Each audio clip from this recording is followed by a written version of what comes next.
icyubahiro. I give glory to God. Yarakoze kumvuga neza mu mutima wawe ukankunda. I thank God for having witnessed me so well to you in your heart. Burya Yesu atakuvuze neza ntago byakunda. If Jesus does not witness for you, you can. Azi kutuvuga neza mu mitima y'abantu. He knows how to proclaim well for us in our absence. Hallelujah. Give glory to him. N'ubuntu bw'Imana butagira akagero. It's grace. Ejo bundi nari umupagani. Recently I was just a pagan. Navuze mbwira mama pasiteri ambwira ngo ntabwo nugambira mbonye nambwiye ni ngewe ndakuzi. I was having a conversation with Mama Pastor and bakoreraga Imana bazaga kwigisha muri Full Gospel n'umutware we. They used to come to preach the gospel as she didn't know me but I knew her. Muri Full Gospel. In the Full Gospel. Ngewe ndi mu gukizwa. As I was just getting saved. Imana niyo kwizerwa. Our God is faithful. God is merciful. Nakijwe muri 1998. I got saved in 1998. Nari umunyabyaha. I was a sinner. Ariko w'ikinyabupfura. But a very well behaved sinner. Ariko ugana mu irimbukiro.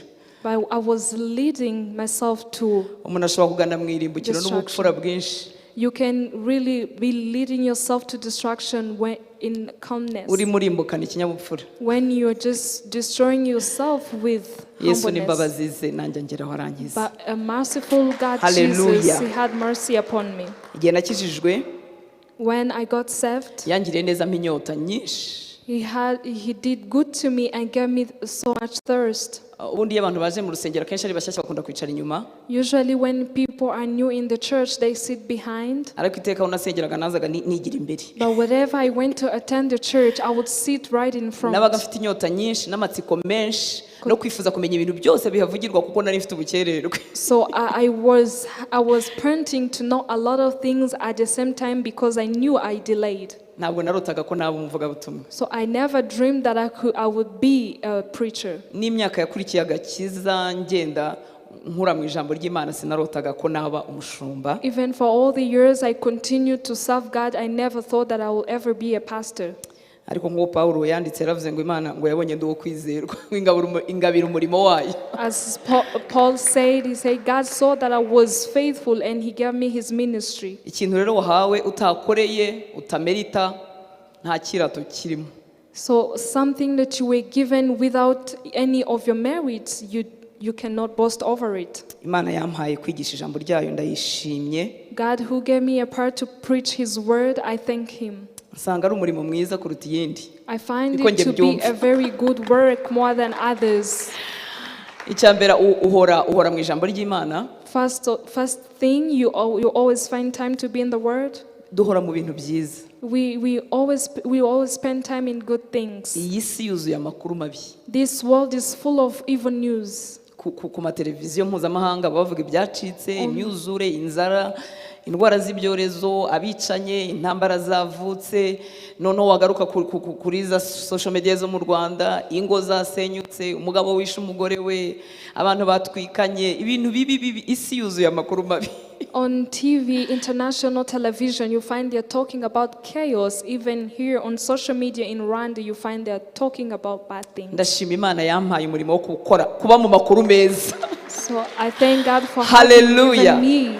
Iki gitabo kirimo amakuru meza. This book is full of good news. Amakuru meza. Good news. Asanga uhetamye akakwemesha. They find you with amakuru meza asanga waratawe ukumva urakunzwe kuruta abantu bose baba ku isi. Good news that find you feeling like you've been left and now you're found. Amakuru y'ibyiringiro, amakuru amara impagarara. Ikibabaje rero. And what is sad? Ikibabaje. What is sad? Abera benshi ntibakunda aya makuru. Many saints don't like this news. Bacamo bihuta. They just pass by. Cyangwa bagatomboza gutya pastor bati. Or maybe they open the word without a purpose. Imana ikubabarire. May God forgive you. Ubuntu bw'Imana bukubeho. May the grace of God be upon you.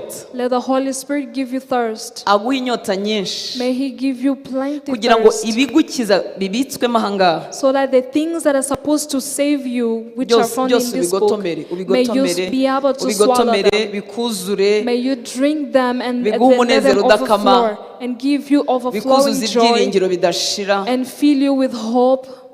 umenye urukundo rw'umwami wagukunze and bitangaje. know the love of the King who has loved you endlessly. Imana tuyifiteho amakuru atariyo We have different news about God which are false kubera ko tuyamenyera muri sources zitizewe. because we draw them from different sources which are not trusted. Imana yarivuze iriyandika irabiduha.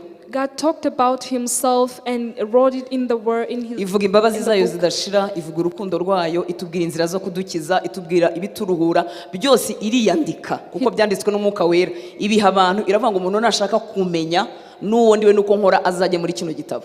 God talked about himself through the Bible and he said, if you want to know me, read this word. Hanyuma kuko umwanzi azi ko bishobora kudukiza, atwima kugikunda, atwima kukirebamo, bituma twakira amakuru atandukanye. Mushobora gukora statement inyuranye n'icyo Bibiliya ivuga, ariko kuko ka soundinze neza, kavuga neza, kari smart, kari cool, mukagafata mu mutwe, abantu bakagafata mu mutwe kuko kari mu ndirimbo, bakajya bagira ngo niki Imana yavuze. None bigatuma tugira amakuru atariyo.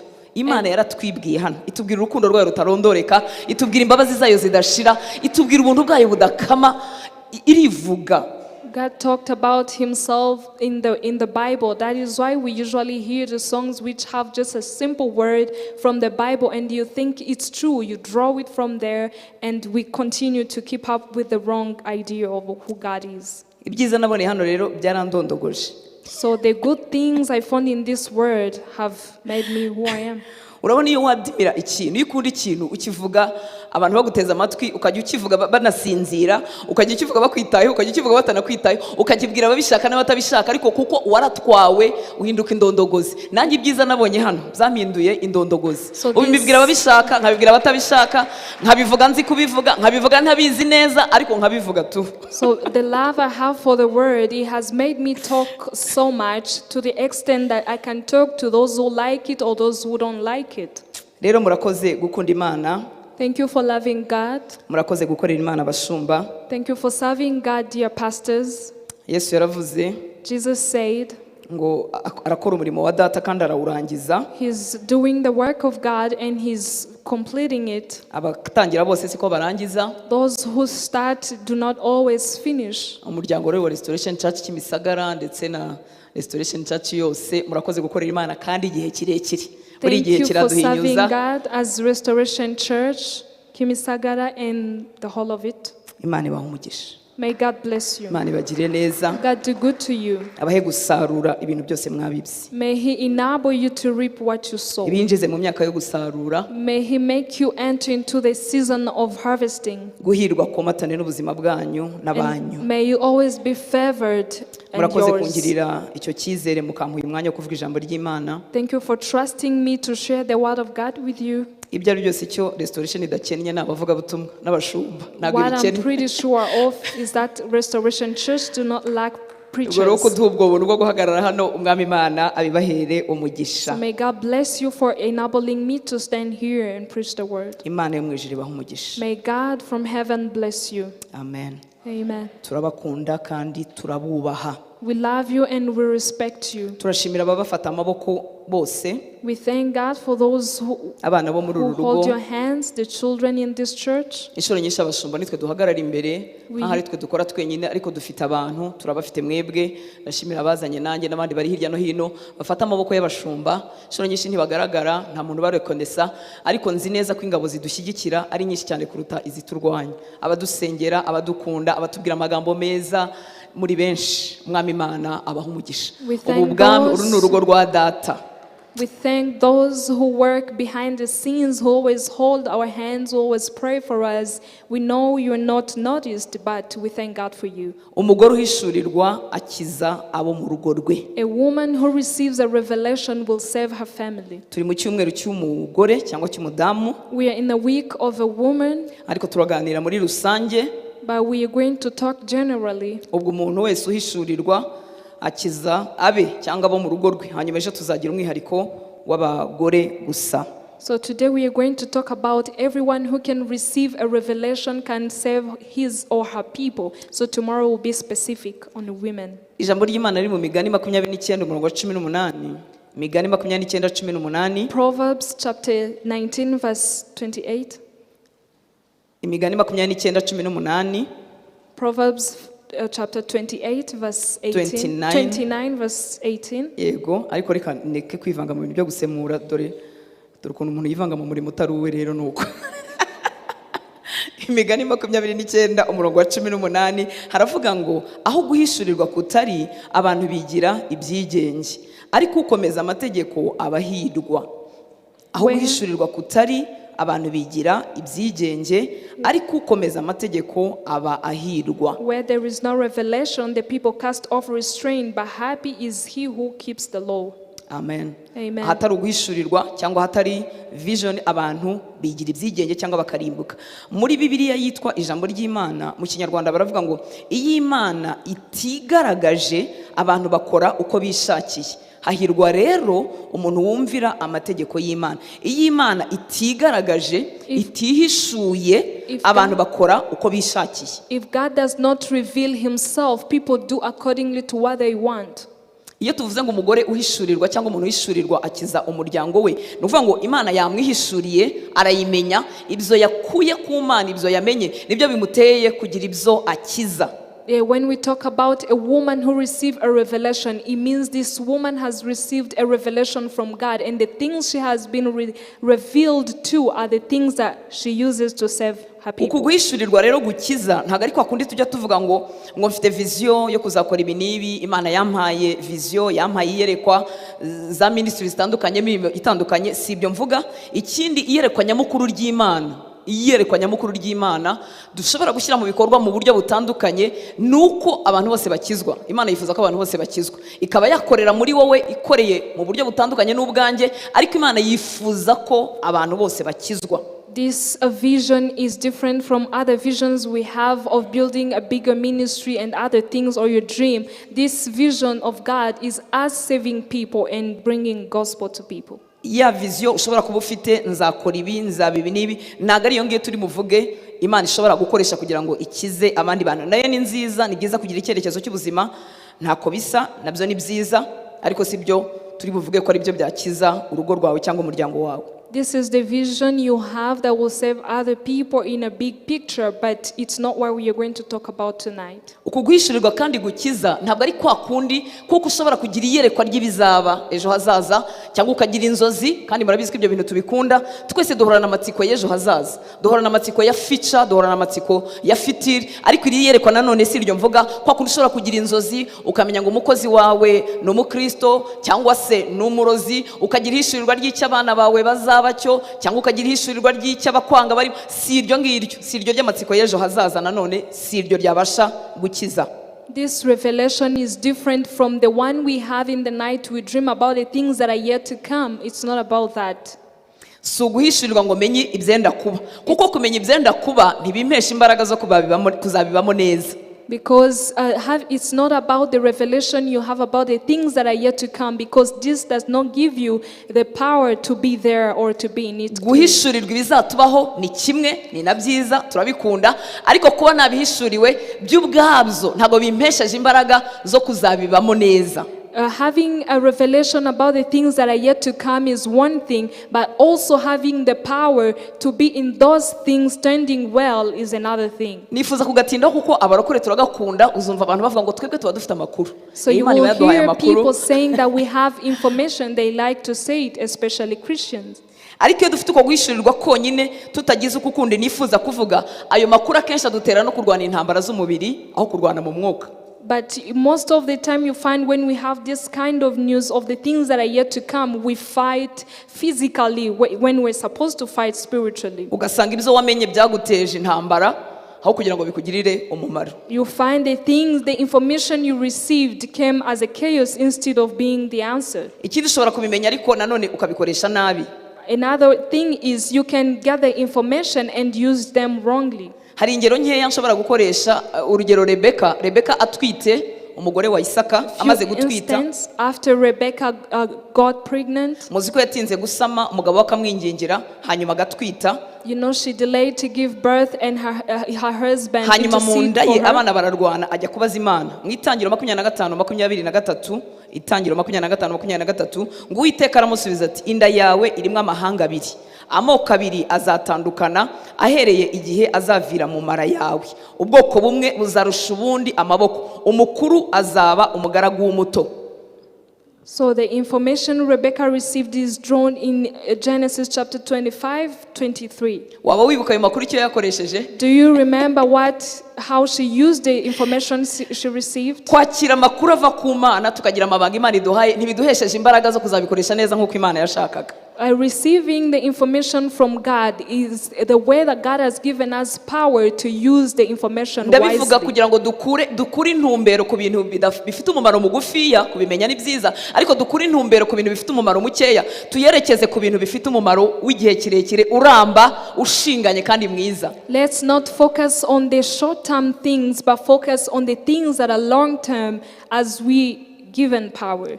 Murabizi yateje intambara abwira gatoya uburyo ari bubeshye mukuru we n'uburyo bibaga umugisha ndahamya neza ko Imana itari iyobewe uko izahindura uyigomba guhindura ukomeye Yakobo. Imana ntiyari ibinaniwe ntabwo yashakaga uburiganya bw'umugore ngo ajyemo abeshye. Iryo hishurirwa rero ntacyo ryamumariye. Mu by'ukuri ntabwo dukeneye gusa kumenya amakuru ahubwo dukeneye kumenya amakuru ariko dufite umutima wa Yesu kugira ngo tuyakoreshe icyo tugomba kuyakoresha. So in other words, she did not have to cause conflict between the brothers. Instead, maybe God had another way to do that. So when we receive the news, it's a way of knowing how to use them wisely. Urundi rugero rushekeje ni intumwa za Yesu. Another thing that is amazing is the disciples of Jesus Christ. Turakoresha Luka 18:31 kuva kuri 31 kugeza kuri 34. Luka 18:31 kugeza kuri 34. Luke chapter 18 verse 31. Muzi ko igihe Yesu yapfuye akazuka bakajya kubibwira intumwa ngo yazutse byari bimeze nk'ayo makuru aribwo bakiyumva kandi Yesu yari yarabibabwiye ababwira n'imisi azamara mumva ababwira nuko azazuka ariko kumenya kwabo kwari kugufi cyane ngo ayo makuru nta kintu yabamariye bameze nk'abatigeze bayumva. When the disciples were told that Jesus is risen, they couldn't believe it, yet they were aware that he was going to resurrect. Ngo Yesu yihererana nabo 12 kuva kuri 31. Yesu yihererana nabo 12 arababwira ati dore turazamuka tujye i Yerusalemu kandi ibyanditswe n'abahanuzi byose bizasohora ku mwana w'umuntu azagambanirwa mu bapagani azashinyagurirwa bazamukoza isoni bamucira amacandwe kandi nibamara kumukubita imikoba bazamwica. Uyu ni Yesu urimo kubibabwira. Nimwumva ko bibabwiye bitomoye ngo kandi nibamara kumukubita imikoba bazamwica maze ku munsi wa gatatu azazuka. Ubwo ntababwiye iminsi azazukiraho. He told them the days he was going to. Ngo ariko ntibagira icyo bamenya muri ibyo kuko ayo magambo bari bayahishwe ntibamenye ibyo bababwiye. Munyumvire namwe. But they understood none of these things. Iri hishurirwa rero dushobora gukirisha abandi. The things which are hidden, which you are supposed to use to save others. It's not just about receiving the news. Because you can receive information and they remain to be just information you have collected and they will be of no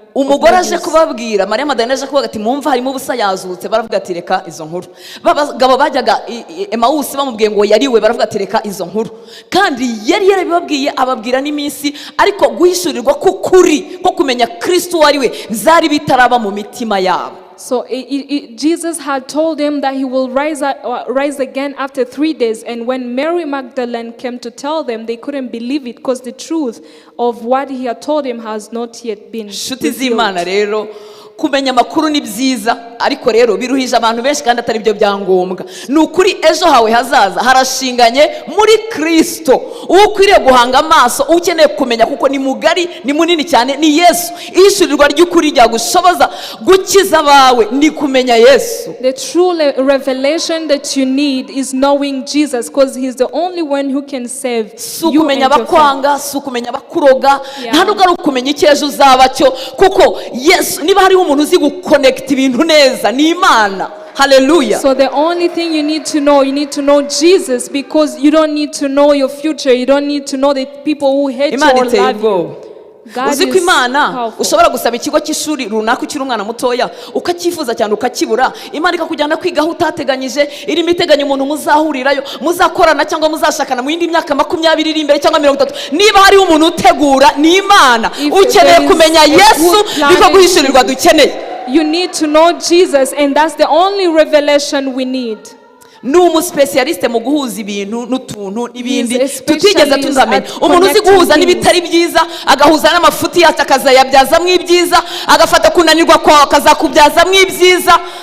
uwo niwe ukeneye kumenya. You need to know Jesus because he's good at connecting things which never had good source. Haleluya. Amen. Kumuhishurirwa bizagukizanya n'abawe. So having a revelation of him will save you and yours. Guhishurirwa Kristo bizazana impinduka mu bantu bakwegereye byanze bikunze. Having the revelation of Jesus Christ in your life will even transform the people around you. Byatinda byabanguka Maybe bizakorerwa mu gihe delay or tubishakiramo, ariko guhishurirwa Kristo tukamumenya abantu batwegere byanze bikunze, uko guhishurirwa nagize kuzagira icyo kuvugana n'ubuzima bwabo. No matter what, if you get the revelation of Jesus Christ, this will change the people around you regardless. Haleluya. Hallelujah. Haleluya. Hallelujah. Nubwo waba utaragira imbaraga nyinshi, Even if you might not be strong enough, nubwo waba utaramenya gusenga cyane, even if you might not be able to pray enough, Yesu yaravuze ngo umuntu nankunda njye na data tuzaziwe tugumane nawe. Jesus said, if a man loves me, Ni me ukuvuga ngo and the urugo Father rwanjye will come and rutuwemo join. Imana So it means kuko ndamukunda. God Haleluya. dwells in my home Ngo because njyewe I na love data tuzaziwe tugumane nawe. me and the Father will come and dwell with them. Umuntu wahishuriwe Yesu ni igitangaza mu muryango. Ashobora kuba akennye, adafite amashuri, ataragera no n'igihe cyo kwera imbuto nyinshi, nawe bikimugoye ari umwana mu gakiza, ariko kubaho kwe kwazanye Imana iwabo. Haleluya. Tumuhe icyubahiro yo kabyara. Let's give glory to Jesus. Ni mwiza. Guhishurirwa Kristo kuzazana impinduka. Reka turebe abantu bakeya, mvuge gusa nka babiri bahishuriwe Kristo bigahita byihuta nabi wabo. Reka dufate umucuruzikazi witwaga Lydia. Uyu mugore Let's look ndamukunda. at Lydia. I love this woman. Abacuruzikazi, haleluya. Business women. Nta rwitwazo rwo kutamenya ijambo ry'Imana. Urumva ngo managiye You don't kurangura. have an Uyu Lydia excuse. yari umucuruzikazi, business Lydia woman. was a business woman. Yari afite umuhamagaro nk'uwadako. She had Yacuruzaga ngo calling. imyambaro myiza. She used to sell a very good clothes. Ngo umugore linens. witwa Lydia mu byakozwe n'intumwa 16:14. Ibyakozwe n'intumwa 16:14. Ngo umugore witwa Lydia 16:14. waguraga imyenda y'imihengeri wo mu mudugudu witwa Ituatira, wubahaga Imana aratwumva. Agira gute? Aratwumva. Yumva ba Paulo bavuga ubutumwa bwiza atega amatwi. Ni umunyamafaranga, arimo arajya kurangura, ariko afite umwanya wo gutega amatwi. She Ngo was on her aratwumva. way and heard Paul preaching the gospel. Mwibuke ko kwizera kuva hehe? Mu kumva amagambo ya Kristo. Faith comes from hearing the word of Yabonye Jesus umwanya Christ. muri iyo mirimo myinshi, abona umwanya wo gutega amatwi intumwa She got zidafite time. icyubahiro cy'umubiri, zidafite ibifatika, ariko umutima we Yesu agiye kuwukingurira ryahishurirwa dushaka. And she looked at the Paul who had no glory physically, but they drew her attention for Ngo her to open umwami her heart Yesu to hear Jesus. amwugururira umutima. Umva ihishurirwa uko ritangira. And Jesus- Yesu yo kabyara akingura imitima yacu, asanzwe turohamye, asanze dupfuye nabi mu byaha, asanze turi abantu barimbuka mu kinyabupfura cyangwa turi baruharwa mu byaha, ariko agakingura imitima yacu. Ngo umwami Yesu amwugururira umutima kugira ngo yite ku byo Paulo yavugaga. And Jesus opened her heart even though she was a sinner. Amaze kubatizanywa n'abo mu rugo rwe, impinduka z'ubumana, guhishurirwa Kristo kwamanutse mu mutima wa Lydia, araryoherwa, arabisakuza. Abo mu rugo rwe nabo babatirijwe rimwe. She got baptized, her and her household. Ngo amaze kubatizanywa n'abo mu rugo rwe aratwinginga ati, niba mubonye ko nizeye umwami Yesu by'ukuri, ni muzi wanjye mucumbikeyo. Araduhata. Ni ukuvuga ngo ibintu bavugaga byari bimuteye inyota, yumva yifuza gukomeza kubyumva. It means the things they preached about, they caused her too much thirst, and she invited them over to her house. Haleluya. Haleluya. Amen. tureke kuzenguruka imisozi dushakisha ihishurirwa, aba bazaba iki, umwana wanjye azaba iki, umugabo wanjye aca hehe, umugore wanjye aca hehe, bigenda bite, ese boss antekerezaho iki, ese pasiteri antekerezaho iki. Iryo ni ihishurirwa ritagira umumaro. The kind of revelation we are looking for, not just wanting to know what will happen in the future, these kind of revelation are not of good use. uwo dukeneye no guhanga amaso Yesu We agakingura need to imitima fix yacu. our gaze to Jesus so that he can open our hearts. Impinduka z'ubumana zimanutse mu rugo kwa Lidiya, afite inyota yo gukomeza kumva ibya Yesu, abatirijwe rimwe nabo mu rugo rwose, ndetse mu rugo rwe hakomerejemo serire. Transformation Ryari itorero ryo mu came rugo. to her home, and actually her home started to, it became a small church which we call a home cell.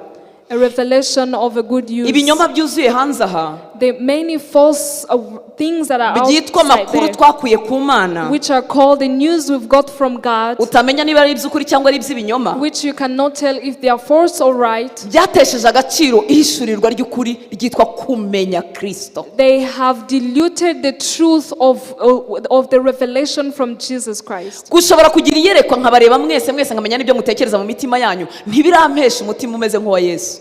Having a revelation over everything that is taking place in your lives does not give me the revelation of Jesus Christ. Kandi bintera ibyirato nuko nshobora kuberekwa mwese nkabamenya nkamenya aho waraye nkamenya ibyo wiriwemo, ibyo nibyo bintera ibyirato, ariko bifite umumaro muto. Ariko guhishurirwa Kristo kuragenda kukavunagura umutima wanjye, kukawumaramo ubwirasi bwose n'ubwibone bwose. Guhishurirwa Kristo bikantera kwifuza umutima umeze nk'uwe, nkamubwira ngo mukunzi mwiza, wankunze ntakwiriye, nyigisha uko umuntu akunda n'udakwiriye, we wambabariye ukimbabarira, nyigisha kubabarira n'abadakwiriye imbabazi.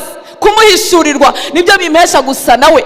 Having a revelation of who Jesus Christ is Hallelujah. what changes my heart, and it is what causes me to hunger and thirst for him and become more of whom he wants me to be. Hallelujah. Amen. Hari undi mugabo wari urinze gereza igihe ba Paulo bafungwa, bamaze gukiza kagakobwa, wa mukobwa wahanuraga akarika akoreshejwe n'imyuka mibi, kandi yahanuraga avuga amagambo meza. Mu byakozwe n'intumwa 16 aravuga ngo aba bantu nimubumve, n'abakozi b'Imana nzima, nimubumvire. Murumva ibyo bintu wamenya ko bifite isoko yitwa daimoni. If you hear someone proclaiming or prophesying, talking about God, you wouldn't tell if they are being possessed by demons. Niyo mpamvu ukwiriye kwemera kuba umwigishwa wa Kristo. That is why you need to accept to be a disciple of Jesus Christ. Ntutahira amateraniro yo ku cyumweru, ukemera kwigishwa inyigisho z'ibanze zizagukuza, ukabasha kurobanura imyuka. Kuko umuntu arimo aragenda inyuma ya ba Paulo ameze nk'ubakorera advert kandi nziza, ameze nk'uwamamaza igiterane, kuko rimwe aravuga ngo aba ni abakozi b'Imana nzima, nimubumvire. Ariko source ni iki? Ni daimoni. Kuko Paulo amaze kubihaga yacyashye daimoni amuvamo. So you need to know, to learn and start from the beginning so that you can be able to have the spirit of discernment, getting to know things, because this lady was behind them doing an advertisement about a conference, but she was possessed with demons. Muri iki gice rero cya 16 duhere ku murongo wa 30 nifuza kuvuga kuri uyu murinda gereza umutima we wakingukiye Yesu. Ngo amaze arabasohokana arababaza ati, batware nkwiriye gukora nte ngo nkire? Amaze kubona ibitangaza n'ibimenyetso, Paulo na Sila bararirimba muri gereza hagati. Imbaraga zo kuririmbira muri gereza zihabwa abahishuriwe Yesu, nabo abakiri amakuru y'ababaroga n'ababanga. Abahishuriwe Yesu bagira imbaraga zo kuririmba bafunzwe, bagira imbaraga zo kuririmba bafite iminyururu, bagira imbaraga zo kuririmba bakomeretse, bagira imbaraga zo kuririmba bakubiswe. Abahishuriye Yesu ntabwo bamubwira ngo Yesu waradushutse, ngo niba uduhembye, oya, bararirimba kandi barenganye, bararirimba kandi bahowe kumukorera. Kubera iki? Baramuzi ko ari uwo kwizerwa, baramuzi ko ari indahemuka nubwo bafunzwe. Haleluya. Ariko iyo utamuzi uravuga ngo niba umpembye, ngo n'ukuntu nagukoreye, ngo n'amaturo natanze muri restoration warakoze kuyatanga, uzane n'ayandi nabonye mufite ibintu by'inyubako mwubake murangize, jya uyazana. Ariko Imana niyo kwizerwa, niyo yaguhaye ibyo ufite byose. The people who have received the revelation of who Jesus Christ is, they will sing when they're in tribulations. They are always joyful. Hallelujah. Amen. Hanyuma uyu murindagereza abona ibintu ntibisanzwe, abona abagabo batameze nk'abandi bantu bose yigeze gufunga. Aravuga ati abantu baririmba bakubiswe, bakaririmba none indirimbo zabo kuko uwo baririmba baraziranye. Hanyuma naryo ijuru ryanga guceceka, riravuga ngo hari abantu banjye bafunzwe batagombye kuba bafunzwe. Ijuru riranyeganyega kuko abantu bahishuriwe Yesu. Ntibasutse amaganya, ntibasutse amarira, bateye indirimbo z'amashimwe. Ijuru riranyeganyega, gereza irakinguka, ibintu bihinduka ibindi. Umurinda wa gereza aravuga ati Imana nari narayumvise none ndayibonye. Amen. Mureke dushake Yesu atwuzuza imirimo n'ibitangaza by'ukuri. Abamuhakana those who do not accept him. Nahoze nsenga ku manywa ndavuga Imana turagukeneye mu mbaraga n'ibitangaza. I was praying earlier and asked God, dukeneye kudakora na business nawe as usual nkuko bavuga mu Kinyarwanda cy'ubu. Dukeneye kutaguma mu bisanzwe. Imana yacu irahinyuwe, iratutse, ngo ntibaho, ngo ntacyo yakoze, ngo ntacyo tuyishimira. Koko ninde wibyutsa, ninde wiha umwuka humeka, ninde diplome ze abitse za PhD abitse mu kabati zahaye ibitotsi, ninde ufite diplome nyinshi zamubyukije mu gitondo zikamubwira ngo eguka nkongeye umunsi. Ni mafaranga ki yahaye umuntu umwuka humeka? Mureke dushake Imana, mureke tuve mu kajagari, ibintu bitagira umumaro. Mureke dushake Imana, bera b'Imana, mureke dutakira Imana. Let's cry out to God. Mureke tuve mu birangaza. Imana itugirire ubuntu. Let's leave the distraction. Ise nk'isatura ijuru, isuka umwuka wayo duhembuke. And may he pour out his spirit so that we can be able to hear him. Uyu murindagereza ntago yari gushidikanya Imana kuko arayibonye. The jail guard could not fail to accept Jesus. Yiteguye kwakira agakiza bataranamubwiriza. He was even ready to receive salvation before they preached amenya ko ari umupfu, ahita amenya ko adafite ubugingo buhoraho. Aravuga ngo batware nkwiriye gukora nte ngo nkire. He acknowledged that he was a fool and he was ready to receive salvation. That's why he asked, what do I need to do? Ibya Yesu natwe ntitubizi, dore twafunze. Ngo baramusubiza bati izera umwami Yesu urakira ubwawe nabo mu rugo rwawe. And they replied to him, believe on the Lord Jesus Christ and you will be saved, you and your household. Barangije bamubwira ijambo ry'umwami. Then they spoke the word of the Lord to him. Ngo bamubwira ijambo ry'umwami Yesu nabo mu rugo rwe bose. They spoke the word of the Lord to him and all who were in his house. Mu gicuku cy'iryo joro arabajyana abuhagira inguma aherako abatizanywa nabe bose. And he took them the same hour of the night and washed their stripes, and immediately he and all his family were baptized. Ibitwirirwa twinginga abantu, umuntu yitwa ko yakijijwe ari mu nzu y'Imana amaze imyaka 2-3, twirirwa tumwinginga umubatizo w'ubutaha uzawujyemo, ukirirwa winginga ntago abahishuye. Ubu ni umuntu yahishuriwe Yesu, abashaka ko ibintu byose bya Yesu amenya abishyira mu bikorwa vuba byihuse. Usually these people who come in church, they got saved but they cannot get baptized. Nta muntu umwinginga, nta muntu umwibutsa, umutima uba wasamye, abafite amatsiko, abafite amashyushyu, ababaza ati seriri zaba ryari, ababaza ngo bazabatiza ryari, ababaza ati izi n'inyigisho zimumbwira uyu mwami zizaba ryari. Amen. Usually this person, when a person is saved and their heart is always open to know the things about Jesus, they want to get baptized, to hear the word, to come into their home selves. Ahishuriwe Yesu akizanywa nabo mu rugo rwe bose. So he received a revelation of who Jesus Christ is, and he was saved him and his all people in his house. Turifuza guhishurirwa kudukizanya na bene wacu nabi wacu. We need the revelation that will save us with our people. Iyo turimo twubaha Imana, when we obey God, iyo turimo twitoza kubaha Imana muri iyi si tubaha Imana, when we are training ourselves to obey God in this iyo turimo tumara umwanya dushaka Imana byitwa ubuswa, when we are trying to learn to obey God, when this is called fool, isi byitwa ubuswa iyo uri musenga, the world call it foolishness when you are praying. Ariko reka mbabwire, but let me tell you, umuntu ushaka Imana mukuri, a person who is seeking for God truly, ntago barimo gutakaza umwanya, is not wasting time. Ntago barimo gutakaza umwanya, is not wasting time. Ijambo ry'Imana riravuga mu rwandiko rwa mbere Pawulo yandikiye Timoteyo, the first Timothy, urwandiko rwa mbere Pawulo yandikiye Timoteyo, the first book brought to Timothy, igice cya 4 umurongo wa 8, 4:8. muri bibiliya yera haravuga ngo kuko kwitoza k'umubiri kugira umumaro kuri biki. Kugira umumaro, mutareka gutoza imibiri yanyu, yaba kwitoza ubwenge, yaba kuyikoresha imyitozo ngororamubiri, ibyo byose bifite umumaro. Gusa umumaro ni muki. For physical training is of some value. No kwiyongera ubwenge byose bifite umumaro. Also, gaining more knowledge is good. Ariko bakavuga ngo naho kubaha Imana, but godliness kukagira umumaro kuri byose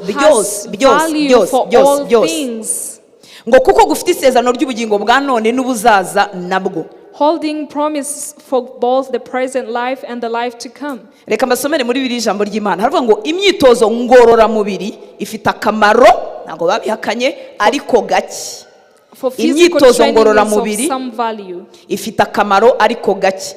Naho kubaha Imana byo ngo byo bigira akamaro ku buryo bwose, bitanga icyizere cyo guhabwa ubugingo bw'ubu n'ubw'igihe kizaza. Has value for all things, holding promise for both the present life and the life to come. Niba udafite amaprincipe yandi yose biga y'iterambere, parenting, ibiki n'ibiki, niba utabizi, basi uzahitemo kubaha Imana. All the principles of how to do the parenting and other things, at least have the principle of obeying God. Kubera ko kubaha Imana guhishemwa bya bindi byose ukeneye. Because obeying God keeps all other secrets that can. Nagira ngo mbabwire ko nta hantu na hamwe Mwuka Wera yigeze ashyiramo gukabya muri Bibiliya. Ibyo yanditse nuko bikora. Ngo naho kubaha Imana byo bigira akamaro ku buryo bwose, bitanga icyizere cyo guhabwa ubugingo bw'ubu n'ubw'igihe kizaza. Icyizere cy'ubuzima bwa none n'icyejo hazaza. Abibaza ngo umwana wanjye nzamwigisha iki, nzamushyira hehe, bizagenda gute, ngo byose burya bibikiwe hehe mu kubaha Imana. Having promise of the life that now is and of that which is to come. Amen. Amen. Iyo ushaka kubaka ibintu bidashira, if you want to build the eternal things, bishuti na Yesu. Be a friend with Jesus. Cyo cyonyine bishuti na Yesu. Only that, be friend with Jesus. Iyo Bibiliya ijya kuvuga ku bwoko bw'Imana ahantu henshi baravuga ngo rubyaro rwa Abraham inshuti yanjye. When the Bible mention the many nations, they say the people of my friend Abraham. Bata Imana ikongera ikavuga ngo nibuka isezerano nagiranye na Dawidi. Kuvuga ngo umubano wa Dawidi n'Imana, umubano wa Abraham n'Imana watumye n'ababakomokaho babyungukiramo n'igihe batubashye Imana. It means when the descendant of Abraham and David could depart from God, God will remember the promise he had with his people. Business turimo yo kubaha Imana izagera no kubazadukomokaho bibinyejana byinshi kuko Imana yarabivuze. The business we have with God will follow even our descendant for many generations. Turashaka guhishurirwa kudukizanya n'imiryango yacu. We need a revelation that will save us with our people. Gukiza abo mu rugo rwacu. That will save our people in our household. Imana yaravuze igihe yabaga irimo kubaha amategeko hirya no hino muri Bibiliya, ariko nakoresha mu Kuva 26, igitabo cyo Kuva 26. Imana ubwayo irimo irivuga 6:20 26. Imana ubwayo irimo irivuga ikavuga ngo nkababarira bankunda bakitondera amategeko yanjye, nkageza ku buzukuruza babo bibihe igihumbi. Hallelujah. Showing love to 1,000 generation of those who love me and keep my commandments. Nkababarira bankunda, but showing love to 1,000 bakitondera amategeko yanjye, those who keep my commandment, nkabarenga ngakomeza nkageza ku buzukuruza babo bibihe igihumbi. I go to 1,000 generations of their descendants. Turimo turubaka ibintu bidashira. We are building eternal things. Umubano wanjye na Yesu abuzukuru n'abuzukuruza banjye bazawuriraho. My relationship with Jesus will help. Nifuza ko bose bazakizwa. I wish that they would ariko n'abatazakizwa bazarira ku byiza by'umubano wanjye na Yesu. Even those who will not get saved will eat some of the fruits of my relationship with Jesus. Nama etaje angahe wakubaka azagera ku buzukuruza bawe bibihe igihumbi. What kind of buildings of the friendship you can have that will keep you and your descendants? Kubaha Imana kugira umumaro kuri byose. Obeying God will have profit. Ibyo ni ibintu twagiye twibonera n'amaso yacu. Abana b'abakiranutsi bagira umugisha. Children of the righteous Hari one ibintu are byinshi always ababyeyi blessed. bakijijwe bubashye Imana batariye ariko abana babo baryaho byinshi There are byinshi so byinshi. many people who obeyed God. They never eat some of the fruits of how they served God, but their children are harvesting. Guhishurirwa gukiza bo mu rugo rwacu ni uguhishurirwa Kristo, bitwubakira ubucuti hamwe nawe tukamubera inshuti, akazasigara ari aho tutakiri, naraboze umubiri waraboze akazasigariraho kubera ubucuti twagiranye.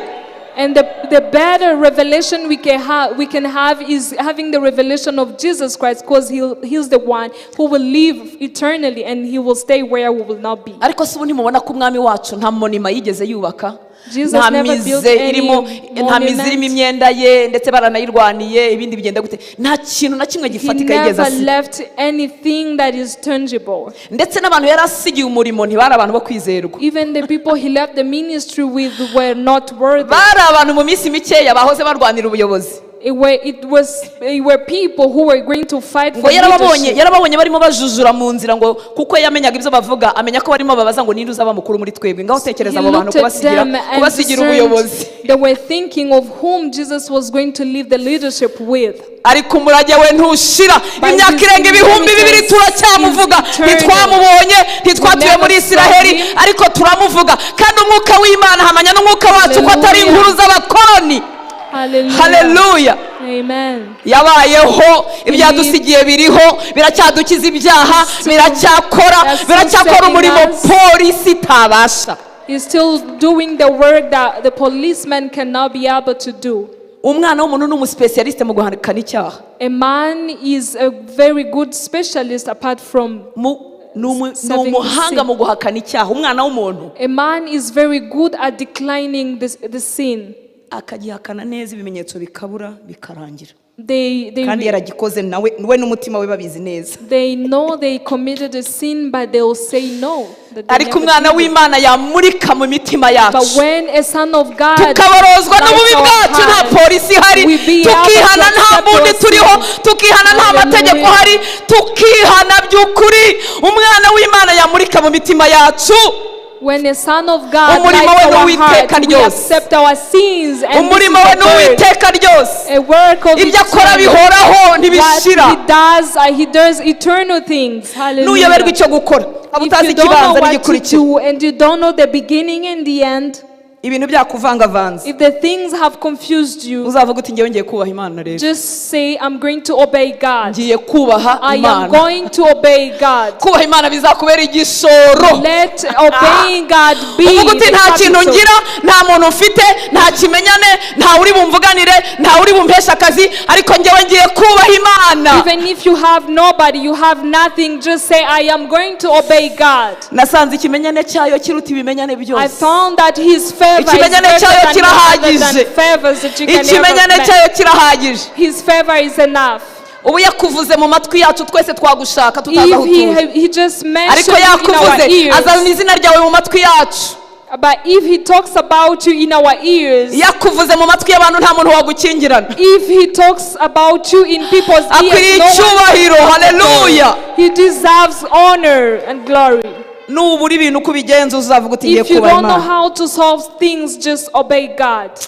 Amen. Icyaduha abasore n'abakobwa I wish batoya, young ladies and young rubyiruko gentlemen, mudufashe tubabone mufite inyota y'Imana, help us to see that you thirst for God. tubabone mwubaha Imana, Let's see you obeying God. mudashyuhiye iby'abagirlfriend n'ababoyfriend, Not just mudashyuhiye uko burning for mwambara, girlfriends and mudashyuhiye boyfriends. mushyuhiye Not kubaha burning, Imana. just Muri dukeya burn mwubaha for the Imana, glory of abantu God. babazi mwubaha Imana, batabazi mwubaha Imana, who know muri you mwibanga are the mwubaha people. Imana, muri ghetto ihengamye mwubaha Imana, mwambaye mutarambara mwubaha. Ujye uvuga uti igishoro mfite Whatever n'ukubaha Imana. kind of lifestyle you might live, just obey God and let everyone who sees you see that you obey God. Icyo gishoro nagira ngo mbwire ko gihagije. Let me tell you that this capital is enough. Ba Daniel bagiye bonyine batwarwa i Babuloni, Daniel and his fellows went to Babylon and they went bakurwa mu miryango imeze neza kuko burya igihe banyaza abantu mu miryango ya cyami, abantu bo mu miryango y'imfura burya nibo batwaye bwa mbere. Abana batari bazi umuruho batwarwa i Babuloni bajya gutozwa gukorera imana zaho n'ibyo bagombaga gukora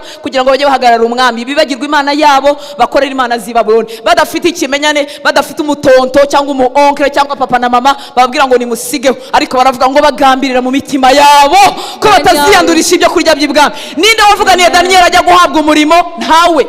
Daniel and his fellows, they came from very good families. They were taken to Babylon to serve their gods. But in their heart, they say that they will never dirty themselves with the things from the kingdom of Babylon. Ninde wabavuganiye kugira ngo bazamurwe? Ntawe.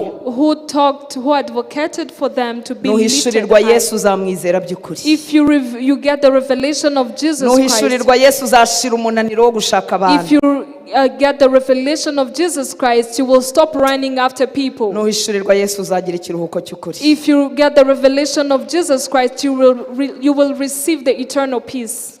Nuhishurirwa Yesu ntabwo uzanduranya n'abantu. If you receive the revelation of Jesus Christ, you will never have conflict with other Uzatekanira people. muri we. You will have peace in Him. Azagenda guhindura buke He buke will guhagusa nawe transform you umunsi ku munsi. slowly, day by day. Haleluya. Hallelujah. Reka nsome aya magambo Let me read this usoze. word as we conclude. Mu Migani igice cya 8 umurongo wa 32. Proverbs chapter 8 verse 32. Haravuga ngo nuko rero bana banjye nimunyumvire, My children, hear me out. kuko hahirwa abakomeza inzira zanjye. Blessed are those who keep my ways. Mwumve ibyo mbahugura mugire Listen ubwenge to nimubwange. the counsels I give to you. Hahirwa umuntu unyumvira Blessed is the one who obeys me akaba maso mu marembo yanjye iminsi yose, and be in my tent always, agategereza ku nkomo z'imiryango yanjye. waiting at my doorway. Kuko umbonye wese For those who find me aba abonye ubugingo, find life kandi azahabwa umugisha and n'Uwiteka. receive favor from the Lord. Umbonye wese, Everyone who uyu ni finds bwenge wavugaga ari we Yesu. this is the wise one, Jesus, who was speaking.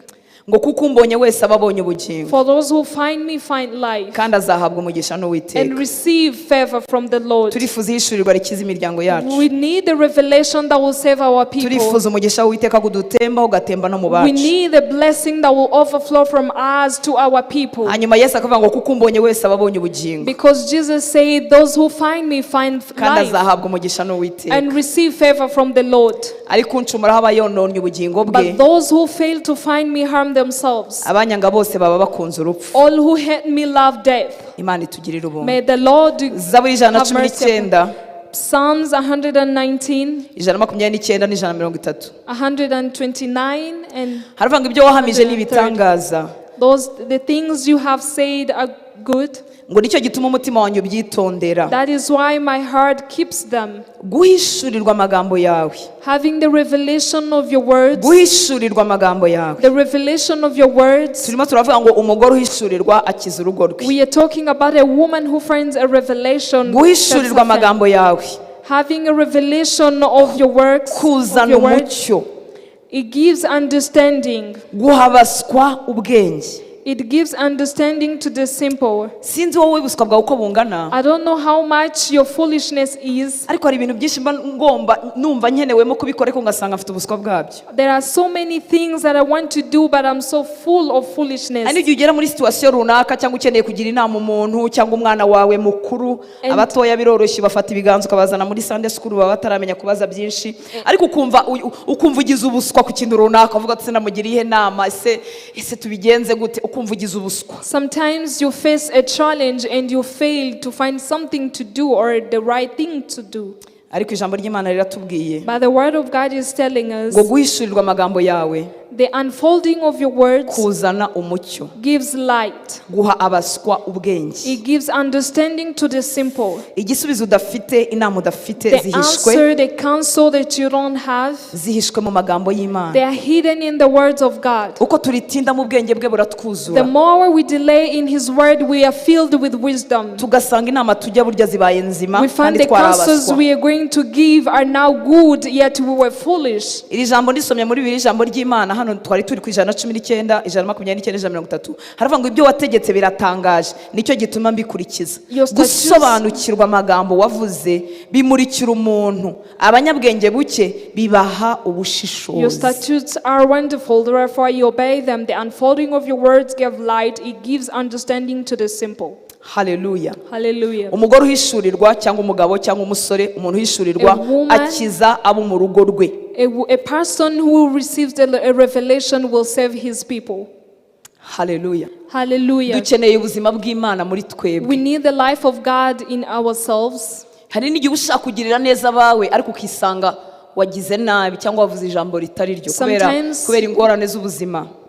Sometimes you want to give the right direction to your people, but you find you did it wrong in a wrong umuruho way. n'ingorane bikagutera gusunika akana kawe kari kaje kuguhobera. Sufferings will cause you to push away the people who love you. Umugabo wawe ukunda, umugore wawe ukunda, ntumenye ijambo ry'umushiha uko ryagucitse ugasanga wari mutikuye. Your husband or your wife whom you love, you find you have brought out a word that is bad to them. Ni njye nyine ubikora. Am I the only one who does it? Ikintu kitari cy'ubumana ukumva kiragucitse kirasohotse. You find something that is bad is coming out of your mouth. Umuntu wagombaga guha care no kumwitaho ariko ukumva wabyutse nabi ntufite imbaraga zo kwita ku bandi. When people try to give you some love, you are not able to give it back. You just need someone to have mercy upon you. Umuti w'ibyo bintu byose uba mu guhishurirwa amagambo y'Imana. The medicine to this is found in the word Ijambo of ry'Imana God. ntago riduha information gusa. The word of God does not only give you understanding or wisdom. Ijambo ry'Imana rifite imbaraga zo kunkataho amahage yose n'amahwa yose arimo n'ibintu bijomba nabiba muri rutanse n'ibintu bijomba abandi bimusokamo. Ijambo ry'Imana riratweza, rifite imbaraga zo kudutunganya, zikamaraho ibintu byose bijomba umugabo wanjye, zikamaraho ibintu byose bijomba abakozi banjye, zikamaraho ibintu byose bijomba. Duhishurirwa Kristo ari we jambo ry'ukuri. Niduhishurirwa Kristo azadutunganya. The revelation of who Jesus azatumaramo utuntu n'utundi. He will shape us and mold us. Kandi imiryango yacu ntago tuyikirisha amagambo, tuyikirisha ibyo turizo. We don't save our families by words but by who we are. Reka duhe data icyubahiro. Let's give glory to our Father. Utaradusize twenyine yo kabisa. Who kabisa. never left us alone. Uri kumwe natwe. Who's with us. Uwifuza ko abantu bose bakizwa. Who wants all people Uwifuza ko abantu bose to be bakira. Who wants all people to be saved. Reka dusengeho gatoya. Nagira nkubwira ko ari wowe igikoresha Imana ifite kugira ngo igere kuri bene wanyu. Let me tell you that you are the instrument that God is willing to use. Ni wowe igikoresha Imana ifite kugira ngo igere kuri bene wanyu. You are the instrument that God has to reach to your people. Munyemere duhaguruke dusenge umunota umwe. Let's all stand up and pray for a minute. Ni wowe Imana ifite. You're the one God has. Imana yari ituye mu bwiza butegerwa. God dwelled in his glory that couldn't be approached. Niyo yabaga iri bumanuke kuvugana na ba Mose, habaga hariho amabwiriza akomeye yo kutegera umusozi n'inyamaswa ntiziwegere kandi ababikinishije bakaba bahagwa. Yari ituye mu bwiza butegerwa. He dwelled in the glory that is not approachable. Irangije duha umwana wayo kugira ngo tuyimenye. And then he gave us his only son so that we can be able to know Yesu him. yaje ari ishusho y'Imana itaboneka. Jesus came as the image of God that is God who is Ishusho not y'ukuri seen. y'Imana itaboneka. The true image of God who is not seen. Muri Yesu tumenye urukundo In rw'Imana. Jesus we know the love of Tumenye God. imbabazi z'Imana We zitagira know akagero. the mercy of God. Tumenye imbabazi ze zidashira. We know his unending grace. Yesu atwegereza Imana. Jesus brings us close to God. Uyu munsi Yesu yasubiye mu ijuru. Now Jesus is back to heaven. Yaratubwiye ngo icyabakiza nuko yagenda. He told us that what would be good is him going Kuko back. natagenda atazatwoherereza Because if he does not go, he will not send undi us mufasha umeze nka we. another helper like him.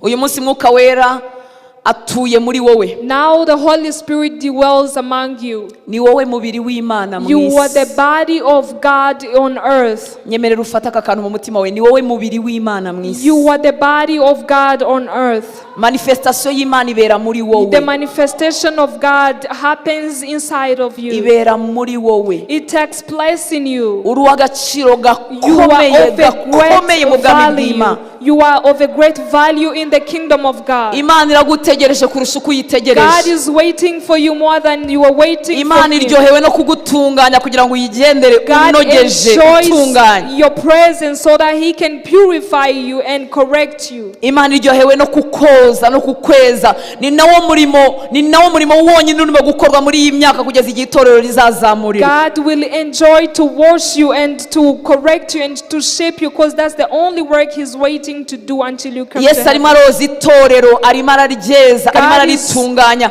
arimo ararikuraho umunkanyari, arimo ararikuraho ibizinga. Itorero ni wowe nanjye. Jesus is washing the church. He's taking away the wrinkles, and the church is me and you. Wanyemerera uyu mugoroba tukamubwira, Would you accept tonight me and you be able to speak to Him? ukamubwira ngo ndi hano mwami Tell ntunganya, Him, Lord, I am here. You mboneza purify maze me. unkoreshe gukiza bene Wash me wacu. again and use me as the instrument to reach to our people. Ndashaka kumenya urukundo rwawe. I want to know your love. Umugaragu wawe Pawulo yari yarakumenya, aravuga ngo ubujyepfo, uburebure, ubutambike, ubugari butangaje bw'urukundo rwa Kristo. Got to know you and say the journey is long. Umutima we wahoraga wifuza kumumenya kandi tubona yari My yaramumenye. heart is willing to know you. Ihishurirwa ukeneye ni iri. The revelation you need is this. Ukeneye guhishurirwa You Kristo. need to get the revelation of Jesus Ukeneye Christ. guhishurirwa You Kristo. need to be revealed Jesus Ukeneye Christ. guhishurirwa Kristo. You need to get the revelation of Jesus Reka Christ. usenge n'amagambo yawe. May you pray with your own words. Umubwire ngo Mwuka wera mpishurira Pray Kristo. that Holy Spirit reveal to me who Mwuka wera Jesus mpishurira Christ is. Kristo. Reveal to me who Jesus Christ Mwuka wera is. mpishurira Kristo. Reveal to me Jesus Mpishurira Christ. Kristo. Reveal to me Jesus Christ. Turaguhamagaye umugoroba nyaguhora ku We ngoma. call upon you, Lord Jesus. Twese uratuzi hano hantu. You know all of us here N'abadukurikira bari kure and mwami those w'abantu. who are following from afar. Ntabwo utwitiranya. You do not Nta muntu confuse w'ingwiza us. murongo uri muri twebwe. You know our hearts. Twese turi ab'agaciro mu maso yawe. We are all of a great value in your Mwuka wera sight. duhishurire Kristo ku rundi rugero. May you reveal Jesus Christ on another level. Ima guhishurirwa gukiza. May you give me another Ima revelation guhishurirwa ku of ntera salvation. gusa na Kristo. Give me another revelation Ima that guhishurirwa brings ku nyongera Jesus. imbaraga zo kumugendera. Another revelation that Ima will guhishurirwa enable ku me to know. ntera gutunganywa nawe. Another revelation that cleans me and washes Ngarukaho me. mwami w'abantu. Come, Lord Jesus. Aho ntamenye ko ari njye maguru yawe mu isi, aho ntamenye ko ari njye kanwa kawe, Where aho I ntamenye ko ari njye know maboko yanjye ukoresha that I gukiza. am your feet, Ungarukeho your mwami w'abantu. Umishurire Kristo bundi bushya. Hallelujah. Umishurire urukundo rwe rutagira akagero. Umishurire imbabazi ze zitagira akagero. Umishurire imbaraga ze za zindi ukoreshereza muri twebwe. Waduhaye ikigero, uratubwira ngo ni za zindi zamuzuye mu bapfuye. Mishurire izo mbaraga zitagira akagero, maze ngukorere, maze ngugendere, maze abantu nibambona babone wowe mwa. Manuka mu miryango yacu uciye muri twebwe, manuka mu rungano rwacu uciye muri twebwe, manuka muri generasiyo zacu uciye muri twebwe. Abari twebwe mwami w'aba, abari twebwe Uwiteka Mana Nyiringabo, abari twebwe ucamo kugira ngo generasiyo twavutsemo zikumenye, maze nazo zikire mwami w'aba. Utwigishe kugukunda birushijeho, utwigishe kukwiha birushijeho mwami w'aba. Turagushimira ubuntu bwawe buri kumwe natwe. Turagushimira umwuka wera udushoboza ibyo tutakwishoboza. Turagushimira umwuka wera udukuraho amahage, utwanganyaho ibintu byose bituriho bitagombye kutubaho. Reka imiruho n'imibabaro yamuteye kutakugendera ikubitwe hasi. Reka ingorane, reka gushoberwa, reka gukamuka, reka kuziba kw'igicaniro cy'amasengesho mu mutima we. Ibyamubuje kugendera reka bishyirweho iherezo uyu munsi, maze igicaniro mu mutima we cyake, imbaraga zawe zimugarukemo, urukundo rwawe rwongere rumwuzure, maze ahembuke, yambara imbaraga zawe zidakama, maze akugendere mwami w'aba. Reka imigozi y'ibyaha icikagurike uyu mugoro, icikagurike ibyamuteraga gutakaza ubushizi bw'amanga, akumva adakwiriye. Reka ubwo buretwa bumenagurike uyu mugoroba mu izina rya Yesu, kuko ijambo ryawe rirambwira ngo umukiranutsi azashira amanga nk'intare. Reka yuzure imbaraga zawe mwami, ibyo Satani yamuregeshaga erega wabidukujeho kubibamba ku musaraba. Reka izo ngoyi zicike, reka ubwo buretwa bucike, yambare gusa nawe, yambare gusa nawe mwami w'aba. Tuguhaye icyubahiro, turagushimye mwami w'aba. wuzuye imbabazi no kugira neza. You're full of Urakoze kuri mercy kumwe and grace. natwe, We thank you for being urakoze with us. kutadusiga. We thank you for Umugisha not abakozi leaving bawe us. batuma igicaniro kitazima, We thank ubaha you for the umugisha blessing mwana. of the altar that we now Icyubahiro no enter. gukomera ni ibyawe. Glory and honor is yours.